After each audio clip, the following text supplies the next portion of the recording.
A winter scene from a new summer movie, Butch and Sundance, The Early Days, the story of what happened before Butch Cassidy and the Sundance Kid. That's one of 5 new summer releases we'll be reviewing on Sneak Previews.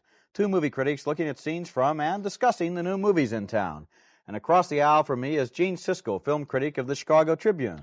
And this is Roger Ebert, film critic of the Chicago Sun-Times. Now, in addition to Butch and Sundance, which I liked a lot, despite its lack of originality, Roger and I are going to be reviewing Players, Ally McGraw's new film, a love story set in the world of international tennis. Also, Rock and Roll High School, a punk rock comedy that I'm predicting someday is going to be a big hit as a cult film, even though it's already bombed at a lot of box offices. Also, Winter Kills, a thriller based on the assassination of President Kennedy. But first, Roger begins with a sequel to a very popular disaster film. It's called Beyond, the Poseidon Adventure. Well, one of the big trends again this summer is the old reliable sequel like Rocky II or Airport 79, which the producers of big box office hits try to strike it rich twice with the same formula. And that is certainly the case with Beyond the Poseidon Adventure, which begins the morning after the original Poseidon Adventure and retraces the very same ground. In fact, I think they retrace the very same sets. After the stars of the last movie have been rescued by helicopter, a tugboat captain played by Michael Caine comes aboard the capsized ocean liner hoping for valuable salvage. But he discovers a new group of survivors. They were overlooked by the last movie, and he tries to lead them to safety. The movie's a who's who of Hollywood stars who somehow were not included in the original Poseidon Adventure. Be keeping count there, leaping into Michael Caine's arms, there were Sally Field, she was kind of cute, I thought, and Shirley Jones, and Carl Malden, and Shirley Knight, and Peter Boyle, and Jack Warden, and Slim Pickens, and that's not even counting Telly Savalas. The formula is the same as last time. The survivors make their way through the capsized ship. They leap across chasms and dodge explosions and climb up the down staircase. And in this scene, they're trying to swim to safety. The characters change, the situations remain the same. I think in the last movie it was Shelley Winters who had to swim for her life. Let's put it this way. If you like the Poseidon Adventure, of course you'll like Beyond the Poseidon Adventure, and why shouldn't you? It's the same movie. Michael Caine does a fairly good job of holding the action together, and there are the usual special effects and dire straits. And at the end, the Poseidon explodes. Now, that means there can't be another sequel, and I call that a happy ending. Yes, it is a happy ending. But I'm going to challenge you on one point. You said if you like the original, you like this one? Yeah. I don't think so. As you said, though, it's for the same reason. It is the same movie. And, Roger, I don't think the Poseidon Adventure, for as entertaining as it might have been, is the same kind of picture, the strong picture that holds up on a second viewing. This is boring. The only way I could enjoy it is sitting in the theater and saying, hey, look, there's Michael Caine being paid $500,000 to jump across a bridge. Well, now, so let's ask, why did they make the sequel, other than to make money, of course? Maybe because there were a few cliches they'd forgotten in the first one. In this one, we have a blind man and a woman with a dislocated shoulder and a guy on board who's the bad guy trying to steal something out of the hold. These are cliches they missed the last time. Now they can rest satisfied. They've used every possible cliche that they could possibly get into this one story. Okay, you're making it seem like fun. It was boring to me. I really want to stress that. I wouldn't recommend it to anybody. I don't want to make it sound like too much fun either. Okay. Now, here's a film that has some familiar material in it, but yet I think it does it in a fresh way.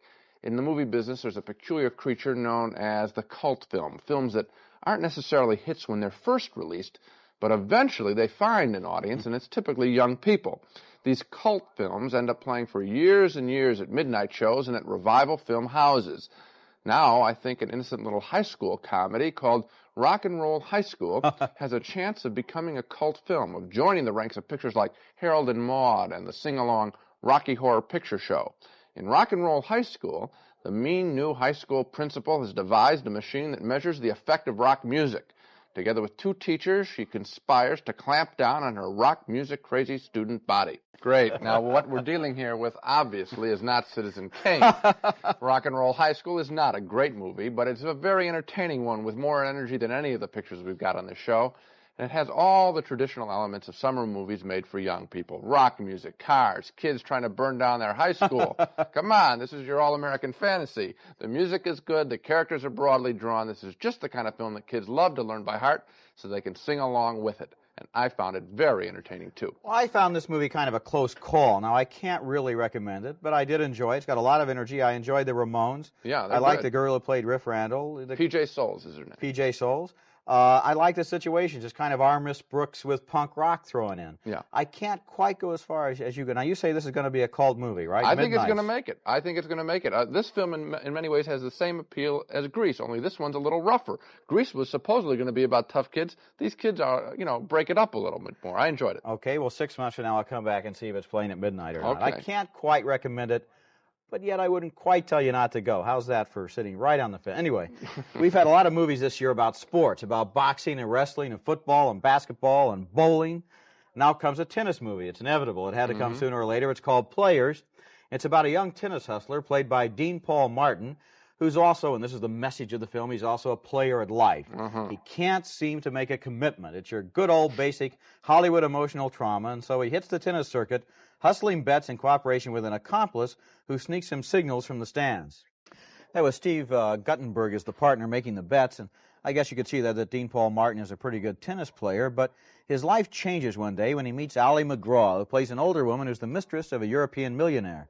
Well, they fall in love, but wouldn't you know, they have trouble making a basic emotional commitment to each other, and they have a lover's quarrel over money. It seems that he's stolen hers. You can say that again, especially since the movie has one love scene, but about 36 tennis scenes.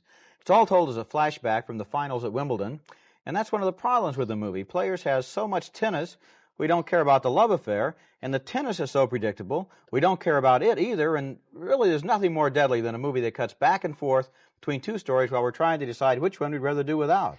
I think there's another problem. I think both of these characters basically are jerks, and I don't say that just to be glib. These are uninteresting people. They are shallow. Their values stink. I don't care whether they're happy as individuals, and I certainly don't care whether they get happiness by meeting each other and being turned around. One of the problems with the film also is the screenplay, which gives them nothing to say to each other that would answer any of the objections you just made. That's about the longest scene they have They together. have one-liners. First, a tragic one-liner, or a cheerful one-liner, or I love you, or I hate you, or something. They don't really talk. The only guy who gets a really long speech in the movie is Maximilian Schell, who plays her millionaire lover. And he tells her why she should stay with him. Well, I believed him. After he was finished, I said, dump Dean Paul, stay with Max. You'll be better off that way. Yeah, and isn't there something going on here, Roger, that may have to do with Hollywood screenwriters having values that are different from maybe the rest of the people in the country? Those characters, I find, are not appealing to me, and I wonder who they appeal to. They're interested in flashy cars and clothes. We're supposed surface qualities. I don't think America cares about that stuff. We're supposed to be thrilled about this guy because he wears Adidas tennis shoes. Yeah. I think the only thing to do with Adidas tennis shoes in this movie is hold them over your eyes. It couldn't hurt. As Roger mentioned, we're getting a lot of sequels and remakes from Hollywood these days because as the budgets of the films get bigger and bigger, Hollywood tries to play it safer and safer with proven material. But the prize now for the most audacious sequel or remake has to go to Butch and Sundance, The Early Days. It's not a sequel to Butch Cassidy and the Sundance Kid. It couldn't be, if you think about it. The characters played by Robert Redford and Paul Newman were killed at the end of that very popular film. But necessity to make money, that is truly the mother of invention, and movie makers have not let death stand in their way this time. They've discovered the prequel, a film about what Butch and Sundance characters were like before the original film began. Now, part of the appeal of the new film is that it's cast with actors who do resemble a young Redford and a young Newman. Early on in the film, we learn how Sundance got his name. A nice scene. Now that they've got that straightened out, it's only a matter of time before they start working together as professional crooks. They try to pull off a train robbery with predictable and amusing results. Well, to be honest, when I walked into the movie theater to see Butch and Sundance, I had sort of a show-me, chip-on-my-shoulder attitude. I wasn't going to be manipulated by the so-called prequel. But the film does have an undeniably fresh quality. The actors, Tom Berenger as the dark-haired Butch Cassidy and William Catt as the blonde Sundance, well, they're both pleasant enough. And the script has been well written in spots. I like Butch Sundance, The Early Days. It's not original, and I don't like that about it. But what is on the screen is entertaining most of the time. So sort of a guarded positive reaction to the film. Okay, I'll be one of your guards. I kind of liked it, too. I mean, I like the locations. They shot in Montana the wintertime. They went down to the desert. Good sets. Pretty good director in Richard Lester. Good performances. I was just, yeah, sure, it's okay, yeah. Well, one of the problems, and maybe one of the reasons why we're having a halting reaction to it, is that the pattern of the jokes in the film are all the same. They say things like, oh, it's safe now. Right then they get hit by an avalanche or somebody sticks them up or they get shot at with bullets. that pattern of joke, when it's repeated 15, 20 times throughout a picture, well, the last 10 times it isn't very funny or surprising. Let me do a little detective work here. Did you like this picture? I think it's fresh. These guys are appealing actors. Maybe if they had been doing some other story, I'd really like it. But there's that familiar quality that takes away some of the impact. I'm right on the fence again. If a good friend were to say, should I see this picture, I think I'd probably say, yeah, if you have nothing else to do and it's not playing too far away, you know? You know, I don't know whether I'd really send a real good friend to see it. Well, maybe what I'm trying to say is if you want to see the picture, don't let me stop you. And what I'm trying to say is, if you don't want to see the picture, don't let me encourage you. How's that for a great controversial stand? Two guys who aren't afraid to take a position. Okay. Well, one of the strangest movies out this summer is Winter Kills, which is based on Richard Condon's thriller about the assassination of President Kennedy. Well, he's not called Kennedy in the movie, of course, but you don't have to be a genius to put this thing together. Jeff Bridges stars as the younger brother of a murdered president, and John Huston plays the millionaire patriarch of the family. Now, after new evidence about the assassination turns up, Huston encourages Bridges to investigate. What a great old man. For Father's Day, buy him his own grenade. Winter Kills is one of those movies that isn't exactly good, which you can say again, but it has moments of such inspired insanity that you can almost forgive it. It has kind of a goofiness about it. There are offbeat supporting performances, for example, by Sterling Hayden, who chases Jeff Bridges off his ranch with an army tank, and by Richard Boone, of course, by John Huston. Even Elizabeth Taylor turns up in a cameo role with a great one-liner that can't be repeated on a family show, alas, but the movie's a strange hybrid. It's half thriller and half comedy, or maybe you could say it's half serious and half satirical, or maybe you could just say it's half-baked. I like half-baked the best. The film is very confusing, needlessly so. Half the way through, I couldn't follow it. I pretty much gave up. It's kind of a basic Richard Condon plot, I think, in which everything you believe at the end of the first 10 minutes is wrong at the end of the first 20 minutes, then everything turns out to be right again. By the end of the movie, you're just reeling back and forth. And frustrated, don't you think? Sort of, yeah. Mm-hmm. There's one more serious objection that I have. This film really trashes the Kennedy family. The late president, his assassination, his father, every woman in the family. It's pretty sickening. This is the kind of stuff we used to reading in the old National Enquirer, all the old sleazy newspapers and magazines. This is not a very kind or nice film at all. Hold on just a second, Gene. I think this might be Spot the Wonder Dog. Who else could it be, Roger? You're right. It is Spot the Wonder Dog, and every time he leaps into the balcony, it's time to announce for the Dog of the Week when each of us picks the week's worst movie. Well, my dog is a gang film called Sunnyside, starring Joey Travolta, John's younger and less talented brother. It's a Saturday Night Fever ripoff set in a New York neighborhood. Joey Travolta, like his brother in Fever, is the leader of a small gang that gets into a dispute with another more violent gang. Sounds familiar. And as in Fever, Joey has a girlfriend who wants him to get out of his rough neighborhood and then move back into Manhattan. Sounds even more familiar. So what we've got here is a double ripoff, a weak imitation of Saturday Night Fever, played by an actor who is a weak imitation of the Saturday Night Fever star. You know, you really have to have a low opinion of the audience to try and pull off a fast one like Sunnyside. I've got a movie that has a much lower opinion of the audience. My dog this week is called The Dark, and it is the dumbest science fiction movie ever made, I think. It's sort of a police movie about a killer named the Mangler. Now, he could also be the director, by the way. He stalks the city by night and tears people's heads off. Yuck. He turns out to be a sort of Jack the Ripper from outer space, and he can tear down brick walls and smash through doors. And he fries people with psychedelic lightning bolts that zap out of his eyeballs. What great fun.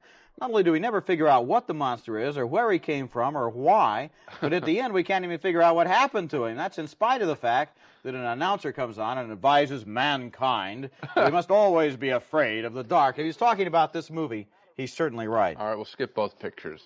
And now to recap the main movies on this show. Neither Roger nor I thought the sequel Beyond the Poseidon Adventure held water. That's why there's a no next to both of our names. We can't recommend you see it. The film is rated PG. We disagree, however, on Rock and Roll High School, a punk rock movie. I thought it was all good, terrific summertime fun, a lot of good times with a lot of energy. Roger thought it was a near miss. I say yes, he gives it an affectionate no. And 2 no's for Players, the Ally McGraw tennis love story that was too corny to be believed. Butch and Sundance, the early days, that so-called prequel, we both think it's charming in its own innocent way. Roger gives it a mild yes, I give it a reluctant no. But 2 strong no's for Winter Kills, rated R, the disorganized and tasteless thriller based on President Kennedy's assassination. And that's it for this show. Next on Sneak Previews, we have probably 5 of the biggest movies we've ever had on a single show, including Sylvester Stallone's Rocky II, Clint Eastwood trying to escape from Alcatraz, and Barbra Streisand and Ryan O'Neal in the main event. Until then, see you at the movies.